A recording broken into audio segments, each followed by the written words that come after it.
eu queria ouvir de você, assim, por que vocês fazem um discurso para a sociedade de que bandido ou é preso ou é morto? Você não acha que esse discurso de bandido morto leva à questão de matar pessoas como a Luana Barbosa, que foi uma mulher negra morta em Rio Preto? É uma luta que o movimento de mulheres negras faz até hoje, porque ela não teve o direito a conseguir a sua... que uma policial mulher a parasse, né? Então ela foi agredida, morta, porque achavam que ela era bandido, e aí ela morreu. Você não acha que esse discurso na sociedade alimenta essa lógica de ódio, de morte? Você não acha que é perigoso falar que vocês defendem pena de morte no Brasil? Posso? Pode? Bom, só lembrando aqui, todo mundo que tá assistindo, não falou nada sobre a resposta do Jones Manuel, dizendo que sim, ele apoia todas as formas de resistência do povo palestino. Ao ser questionado diretamente se ele era contra estupro de mulheres israelenses no dia 7 de outubro de 2023. Disse que não era sommelier de resistência. Você não respondeu, sequer tocou no nome dele aqui. Eu acho que você que condenou tanto o áudio do Arthur e você que trouxe esse tema, você deveria condenar a fala do Jones Manuel. Devia pedir pro pessoal, então, não lançasse ele como candidato, já que ele não conseguiu negar veementemente, como deve ser feito, um caso de estupro. Um caso não, vários casos de estupro que ocorreram em Israel no dia 7 de outubro de 2023. Bom, a sua pergunta foi sobre... você disse, se não acho perigoso sobre o discurso de que bandido ou tem que ser preso ou tem que ser morto. Eu quero que você me responda, qual que é o outro caminho que o bandido deve enfrentar? Se não ser preso ou ser morto? Você mesmo disse, é um bandido. Se ele é um bandido, ele cometeu um crime. Então, no mínimo, espero que seja preso. No mínimo. Se reagir, se tiver armado, se estiver colocando a arma numa cabeça de alguém, espero que seja eliminado da face da terra. Acho que é o caminho mais justo pra isso. E ele que faz a escolha dele.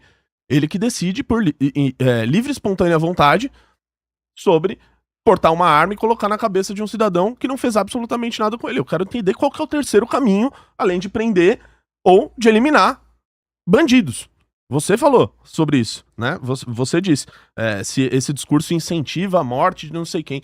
Olha, eu acho que se um policial comete um ato desmedido, ele se torna bandido.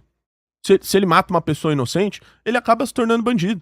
Agora, a gente vive num país que há uma epidemia de facções criminosas tomando conta do território brasileiro. Essas facções fazem o que bem entendem.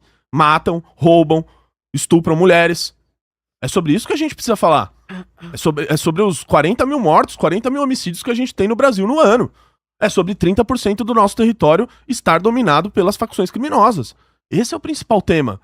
Ah, mas um dia um policial cometeu um ato que gerou uma externalidade, que seja punido. Que seja duramente punido. Agora, a gente olha para esses casos de faccionados e a resposta é educação contra o machismo, Casa da Mulher, pacto contra o feminicídio. Tá dando bastante certo o pacto contra o feminicídio, né? Aumentou o feminicídio no Brasil e no estado de São Paulo também, né? Que você trouxe no primeiro momento, sem falar do governo federal. Então, essa é a resposta. Aliás, se você for olhar, vários países do mundo têm penas máximas muito maiores do que o Brasil. Muito maiores do que o Brasil. Vá lá, na China, vocês devem gostar bastante, vá lá na China, ver o que acontece com um cara que comete uma violência contra a mulher. Pena grave, pena dura. Tem o estudo do Pérez Chiquira, vocês já devem, da audiência já deve ter ouvido diversas vezes, feito com presos, só pra concluir, com vários presos que diziam que não cometeriam aquele crime se a pena fosse mais dura. O problema é que hoje as pessoas sabem que não é e que sequer elas vão ser punidas. Olha, primeiro, para não ignorar o Batista, o Check do Redcast falou que não considerava plenamente concreta a informação do vídeo. Eu não assisti, então... Eu não assisti o vídeo. Então, assim, não consigo compreender se essa fala é uma afirmação ou mais uma forma de agitação de vocês, bastante comum, inclusive da distorção. Então, eu comentei que eu, Simone, sou contra o estupro. Mas eu sou a favor da Palestina livre. Eu acho que o Estado de Israel hoje conduz um processo de genocídio. E eu sou contra esse processo de genocídio em curso na Palestina, porque é um absurdo. A gente teve centenas de pessoas mortas, também violentadas sexualmente. Então, assim, sobre o vídeo do Jones Manuel eu não consigo comentar, mas sobre o genocídio contra o povo palestino eu digo. E te pergunto, você é a favor do que está acontecendo na Palestina hoje? Porque é um cenário degradante, eu nunca vi... sou a favor do direito de defesa de Israel. Você acha que isso significa matar milhares de palestinos? na Palestina, como vem acontecendo. Você consegue condenar o Hamas, um grupo terrorista, de maneira veemente? Ou você acha um grupo de resistência? Eu acho um absurdo o que eles vêm fazendo. Nem com Trump, Israel quer negociar o fim do genocídio contra o povo palestino. O movimento negro unificado, historicamente no Brasil, defende a luta do povo palestino. Hamas. Não, a luta do povo palestino. O povo palestino é soberano. E o Hamas? Eu tô falando da luta do povo palestino. Não, tô falando da luta do povo palestino. Vocês reduzem as coisas, a luta de um povo por autodeterminação a esses factoides. Então, seguindo assim, eu só queria pontuar que eu defendo Palestina livre, apesar dos pequenos recortes aqui colocados.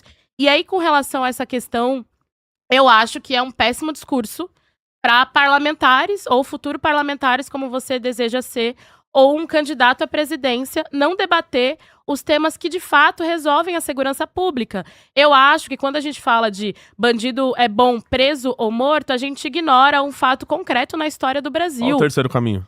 Eu vou falar, posso falar? Eu acho que se ignora um fato concreto na história do Brasil, que é, existem territórios que a polícia não entra matando. Ela entra com inteligência. A Operação Carbono na Faria Lima, você sabe quantos bilhões aquilo mexia com relação ao PCC, ao crime organizado? Foi destruída ali naquela região, no dia da operação, sem uma gota de sangue. E nas favelas e periferias do Brasil, nos territórios negros, como Jacarezinho, como Alemão... Qual o terceiro caminho? O terceiro caminho é a inteligência. Quando você tem a polícia que mais mata e mais morre, que quem mais mata e morre é negro, você está alimentando um processo de genocídio no povo negro no Brasil. Eu sou contra essa lógica do sangue. Eu acho que a inteligência combate, sim, o crime organizado. A inteligência não traz a falta de paz nas periferias e favelas, né? A ausência de paz na periferia e favela, essas operações sangrentas que são populistas, muitas vezes só servem para agradar jornais policialescos e alimentar uma elite que adora ver o sangue escorrer da população negra no Brasil, Batista. É possível, sim, combater o crime organizado sem fazer com que pessoas como moradores de favelas e periferias tenham que viver em cenários de terror. Cenários de terror. Então, está aqui uma pessoa que defende que é possível acabar com o crime organizado sem matar o povo da periferia. Acho que é a polícia que mais mata e mais morre. É um absurdo. É ruim para os policiais, é ruim para os civis. Tem 3 minutos ainda, né? Sim. Vamos lá, né? Primeiro sobre... Você falou de mega operações, etc. A mega operação que teve lá no Rio de Janeiro teve, aí já que a gente tem fact-checking, em torno de 80%, 90% de aprovação das pessoas que moram nas favelas. Eles aprovaram a mega operação, porque eles estão cansados de viver sob o jugo do crime. Esse que é o grande problema do Brasil. E eu defendo um modelo, e a gente pode discutir sobre esse tema, eu defendo um modelo de segurança pública de El Salvador. Eu tive em El Salvador 2 vezes, para quem não sabe, tive em El Salvador 2 vezes. Pude fazer uma pergunta diretamente ao presidente Nayib Bukele sobre como implementar o seu modelo, ou o que o Brasil poderia aprender com o modelo de El Salvador no Brasil. Ele me deu a resposta, tem lá no meu Instagram fixado a resposta dele sobre isso.